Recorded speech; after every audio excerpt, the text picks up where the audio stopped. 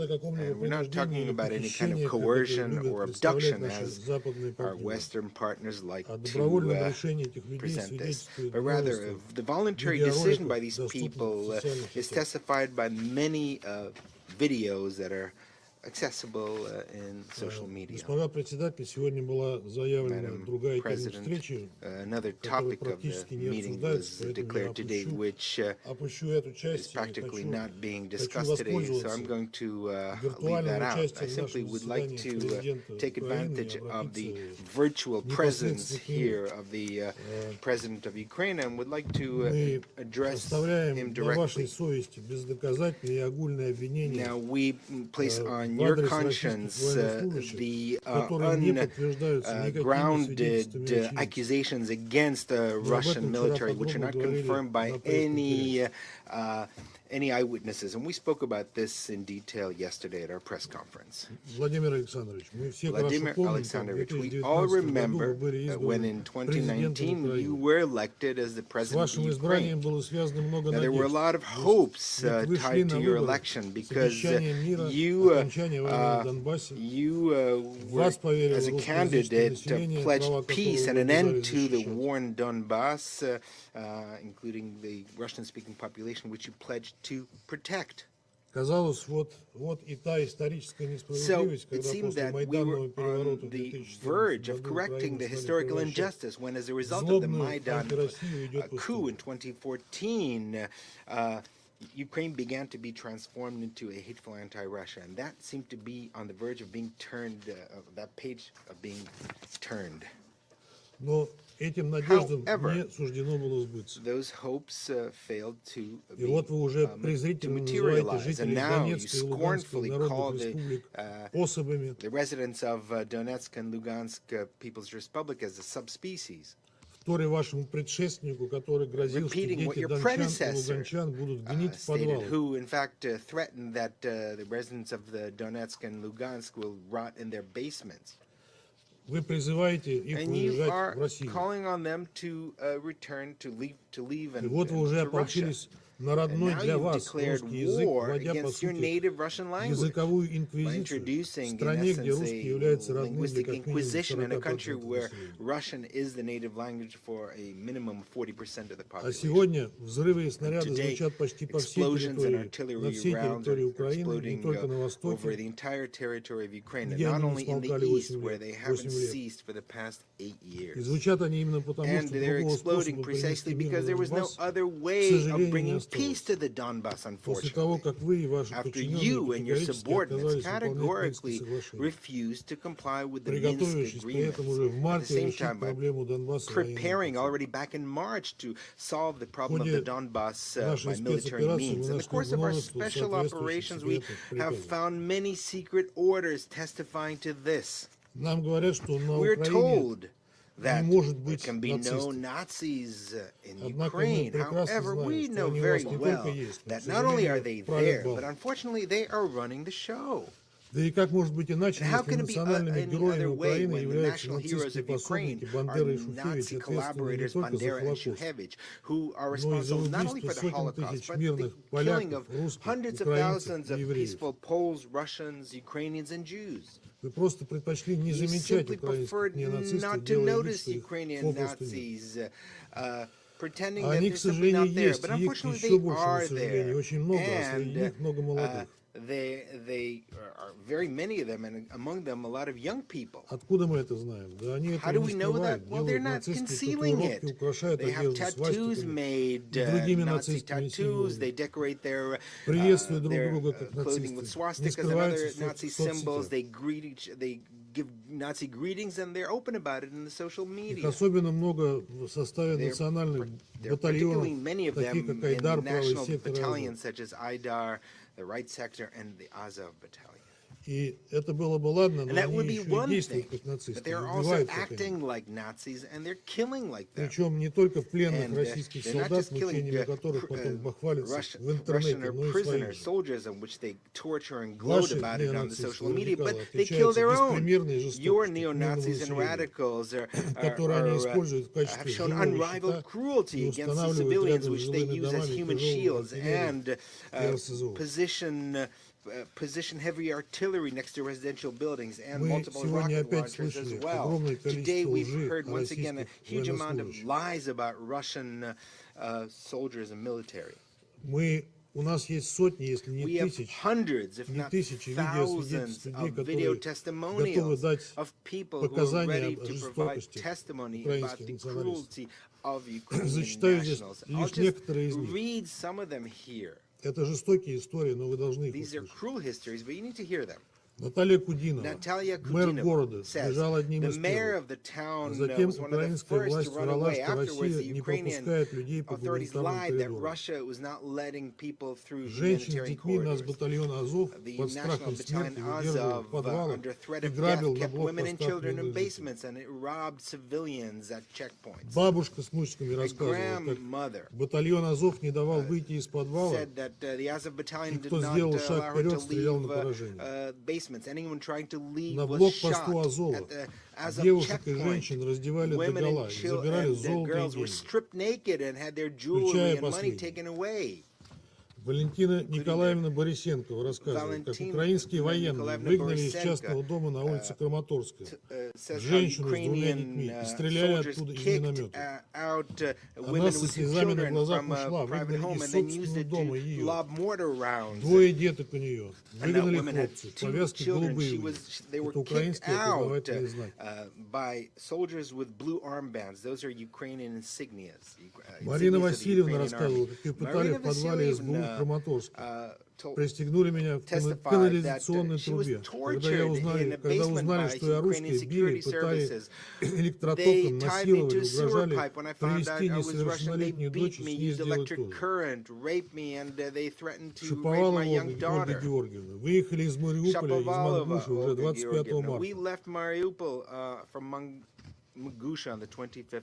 Огневые точки ВСУ стояли между домами и во дворах школ, прикрываясь мирными жителями. По кварталу вокруг драмтеатра ездил украинский танк и производил беспорядочные выстрелы. Стрельба велась по жилым домам. На территории 69-й, 68-й, 5-й школы стояли танки. Видела своими глазами. Суппорткина Ольга Сергеевна. Школа номер 15 в Мариуполе. С 25 февраля ВСУ заняли там свои позиции и уехали оттуда 7 марта. Стрельбу оттуда производили. Наш дом пострадал от обстрелов. 8-9 марта были очень сильные обстрелы, и именно целенаправленно было по домам. Украинских военных спросили, зачем они это делают. Ответили, что пока весь русский дух не уничтожат, будут находиться там. Мародерство с их стороны началось сразу. Разграбили все магазины. Эвакуироваться нам помогли войска ДНР, довезли нас до Мангуши. Есть еще множество душераздирающих историй. Есть до смерти замученные русские украинцы с выведенными свастиками на груди. Есть убитые мародерами и преступниками. Раздали оружие. Мирные граждане и иностранцы, гибель которых руководство Украины, вопреки фактам и здравому смыслу, пытается свалить на российских военных. Я говорил об этом, еще раз скажу. Это подлость. Это подлость думать о том, что российские военнослужащие способны на то, чтобы изменить. Теперь еще есть и откровенные преступные постановки с мирными украинцами, убитыми своими же радикалами, с тем, чтобы улучшить геббельсовские традиции, обвинить в смерти российскую армию. Убиты в тех районах, которые российские войска оставили после обнадеживших многих мирных переговоров.